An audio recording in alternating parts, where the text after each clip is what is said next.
Now, throughout this course, we're going to create apps that will primarily run on the simulator, but sometimes we'll create an app that needs the special things available on your device, such as a cellular network and things like that.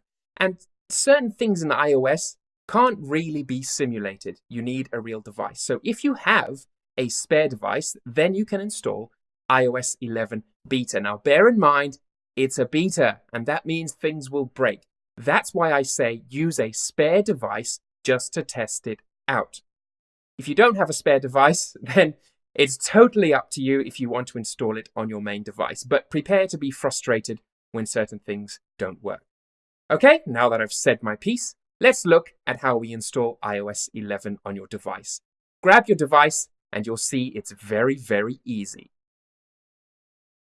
With your device open and unlocked, open up Safari, and in a new tab, head over to beta.applebetas.co/iOS.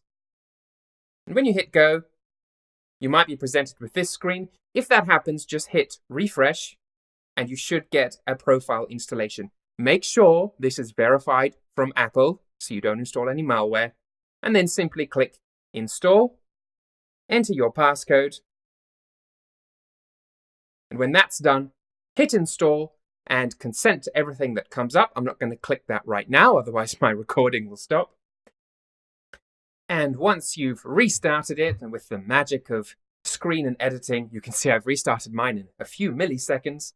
All you then have to do is head over to Settings, go down to General, and then inside of here, we want to find our software update, which should be near the top.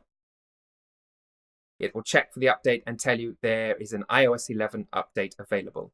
All you have to do is click download, install, agree to everything, and then wait a good 10-20 minutes for that process to complete. Once it's done, I'll come back and show you what that looks like. And here we have it, the brand new iOS 11 on my iPhone 7. There are a couple of changes. You can see the icons are kind of rounded. And if we swipe up, that's completely changed, but I do kind of like it. This brightness and volume is really accessible now, whereas before it was a bit fiddly to actually access. If we swipe down, we see some neat animations. I actually like that it blocks out the background. It looks very nice. Scroll over to news and weather. Very smooth. It's a bit more smooth than iOS 10 was when that first came out as beta. So overall, so far, I'm impressed. Are you impressed? Do you like the new look? If you do, please comment. If you don't, please comment as well. I want to get a whole range of opinions on this.